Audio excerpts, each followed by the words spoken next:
I didn't plan to write a book, but yet here I am in the midst of creating a labour of love, a book about atomic note-taking, the ultimate Zettelkasten workbook. So how did I get here? Basically, a couple of years ago, I read the book How to Take Smart Notes by Sonke Ahrens, and it was the missing piece to my journey of how do I take the content I read and listen to, I'm a big audiobook fanatic, and create the best version of the content that I want to create on YouTube and in blog posts and things like that. And I even stopped creating content so I could figure this out, and I found that book and it all clicked and it was amazing. And then I realized I understand it conceptually, but now how do I put it into practice? I couldn't see the path, and so I started creating content on YouTube. And you know what? You guys loved it. You absolutely loved it. You gave me the great feedback of appreciating my understanding and helping you in your journey, but you also asked me questions to challenge me and so I could learn and all of that. So throughout this process, I realized what I want to do is I want to create a body of work that you can take away, that you can have, that answers those missing pieces that you don't get on the odd YouTube video per se, but structures it all for you. And that is why I started creating atomic note-taking, the ultimate Zettelkasten workbook. So this video here, it's not basically saying that it's announced. No, I'm halfway through writing this thing. And it's taken a lot longer than I anticipated because it has, I've realized I've had to put a lot more work in to articulate and get to the level of detail that I think you deserve. So this video here is to really share a bit of the behind the scenes as to what it's like from my perspective, so that when you see this landing page, you get to see what's going on behind the scenes and you have a bit more understanding there. So yeah, basically you would think, as a teacher of the Zettelkasten note-taking method, I would be using the Zettelkasten note-taking method to write my book, but no. It turns out that actually I'm not technically studying the Zettelkasten. I want to use it for other things like mindset and psychology and behavioral science. That's my goal. I've got a bigger mission of, to inspire a generation of thinkers and doers. And part of that is to figure out how to think better, how to teach better and all of that. But I'm using it as a tool myself to help me with that piece of work rather than the technique piece of work. So a lot of my understanding is from creating content and from answering questions and reasoning about things and learning and obviously paying attention to what other creators are saying about the thing as well. So the way I've approached this, I basically started with a Google Doc and I outlined all the things that I needed to cover based on my experience having taught it, having had the questions come in, and how I would like it approached if I was learning it from scratch now. And I'll just take you very briefly through the different sections so you get a feel for what is going into the book. So for example, part 1, knowledge management. This you can actually download off the waitlist page. So if you sign up here, you can then download part 1 of the book, which is great. And that will outline kind of who this thing is for, what it is about, and compares it to different note-taking methods such as the outline method, Cornell method, and things like that. And that will give you a good understanding of where the Zettelkasten fits in the big picture of things.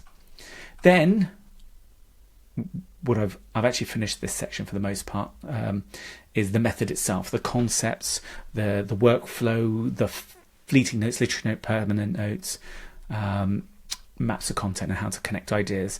So this is a good way for you to now understand, how does this thing work? What are the components of it? How does it work? Why do I use it? And there's some examples in there as well, so you get feedback all the time as like, this is what it looks like in reality, which is what's missing in a lot of these other books about the Zettelkasten note-taking method. See, the thing when I learn, I like concrete examples. I think that's a fantastic way of comprehending what you just read. Then I go and buy examples. So I actually look at it through different lenses. So if I'm using Kindle, how do I create fleeting notes? How do I create PDFs, video courses?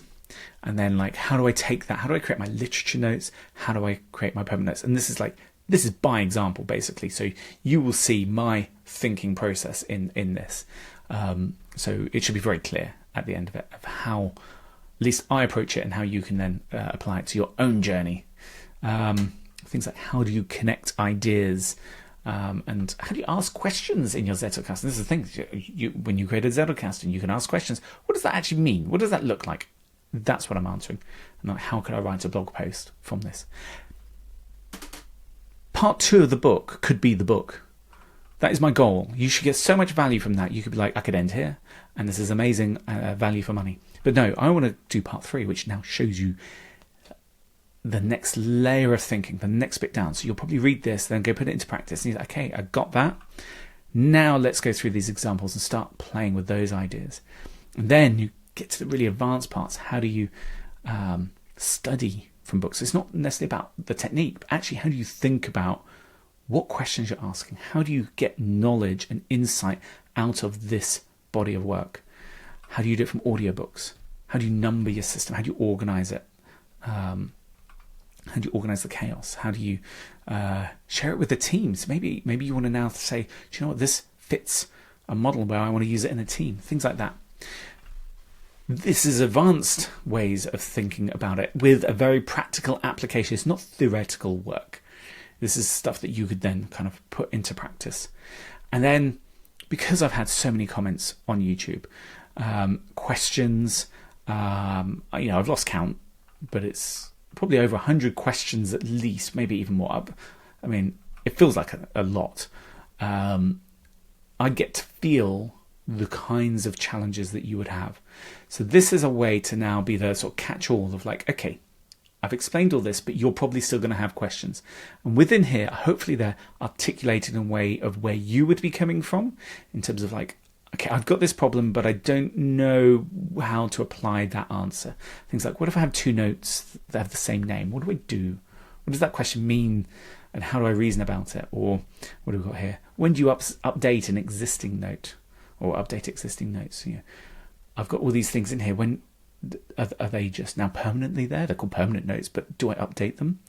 Or, when my notes get lost in my slip box, or when should I use hashtags? Those kinds of things. So there's a whole body of kind of Q&A style things, and I'll be adapting this when I realize that the content may be covered elsewhere, but I want to make sure that you could then just peruse this and say, what kind of questions do I want to answer today? Just read the chapter. It gives you inspiration. And I think one of the important things is I'm not an academic. I do not want to create the perfect way of doing this. I interpret what the Zettelkasten is. It's my way of approaching it because I'm an innovator. I like to take an idea and play with it and then see what works, see what doesn't. So this book will give you a lot of innovation ideas about how you can approach it. And if you just want to be told what to do, it'll tell you what to do. If you want it to use it as inspiration and adapt that for what you want, it'll give you that as well. Part 6, we'll be talking about AI. I think it's very prudent to talk about AI because it's taken the world by storm, and we're starting to see some note-taking apps have generative AI at the moment. Where's this going? So what I want it to be a kind of a holistic view of like, where does AI fit in the big picture here? What to look out for as new products come out on the landscape. And then, of course, thinking about apps. You're obviously going to want to think about, okay, what app should I use? I also teach about this Obsidian. I'm writing my own note-taking app. Obviously, you're going to use Flowtelic, which is the note-taking app that I'm using, but I haven't built it yet. So we'll pin that one for when that's ready. But at the same time, there are some critical things you want to get out of a note-taking app, and it's covered here. Do you want to go local first or cloud first? Do you want to be in control of your notes, or do you just want the service to take care of that? How much customization do you want versus I just need a tool that does the job so I can focus on my research and my knowledge? So that will give you a way to look at different types of apps with a specific criteria of what you need out of it, and what you need won't be what the next person needs, and it helps you navigate that. So yeah, basically the way I approached writing this book, when I first started, I outlined all the things I wanted, created bullet points of what they should cover, and then it's a case of now converting that, reassessing, and putting the narrative and the story and all of that around it that helps explain all the components. I've been reading a book about how to write, I think it was how to write non-fiction books or something, and an idea I got from there is I want to create value per page kind of thing. So I don't want it to be dry. I don't want you to be going, I've been reading for 10 minutes and it's just going over the same old thing. I want you to have inspiration. That's what I like out of books, and that's the gift I want to give back. So yeah, I've basically gone through, created, I've written quite a lot of this. Some of the later Q&A sections I still need to work on, and where I'm at the moment is really, the bit that slowed it down is getting enough examples so that I can thoroughly explain what I mean, rather than just talk around it. So to give you an example here, like here's a visualization of the workflow. I use Midjourney to generate these images. I think it's, love or hate AI images, it's actually good for me to create a variation of things that articulate the thing that I mean, rather than just having stock photos.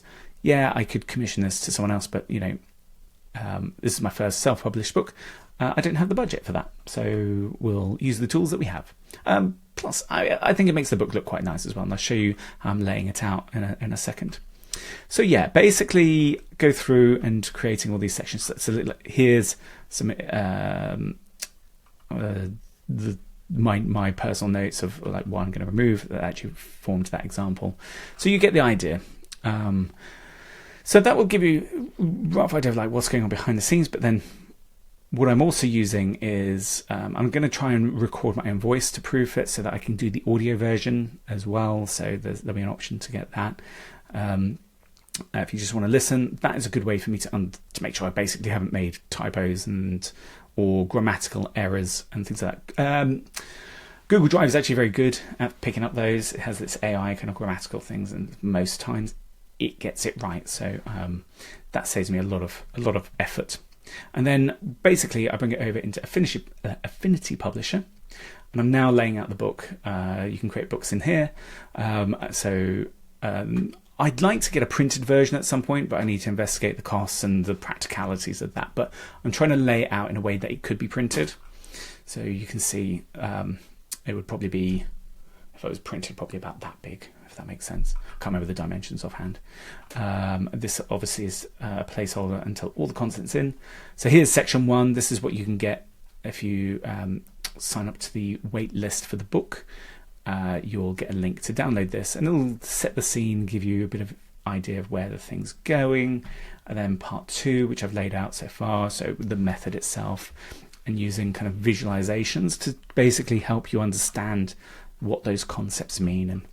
And yeah, basically, like here's what the workflow looks like. Looking at here's your literature notes based on that source material feeding into your Zettelkasten, and then obviously all the text that explains it, and then going into having more concrete examples of like, this is what my fleeting notes in Flowtelic looks like for the book Atomic Habits, for example.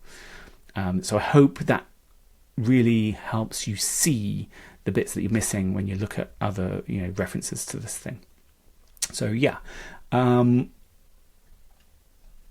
that is basically a bit of a behind the scenes. And I think one of the things that's been really tough is being able to have the momentum. I have a day job. I obviously create some content on YouTube. I'm building the Flowtelic note taking app. I have a family. My time is very compressed. I have to be very precise with how I use my time. And one of the things I wanted to do, I wanted to reach out to a company called Brain FM, who have been invaluable at helping me maintain my focus on this project, because a lot of my work gets done in the evenings when the family's asleep. It's just me late at night. I can be quite tired. That's the time it's really easy to procrastinate, to spend all evening on YouTube or whatever. But this app here, or this website here, it basically is music that helps me focus. I can't listen to music when there's lyrics and things like that. I can't concentrate on especially when I'm doing writing work as well. This uses kind of scientifically backed ways of the music that they have, that is designed that when you listen to it, you focus. And when you stop listening, you're back, you lose the focus, right? So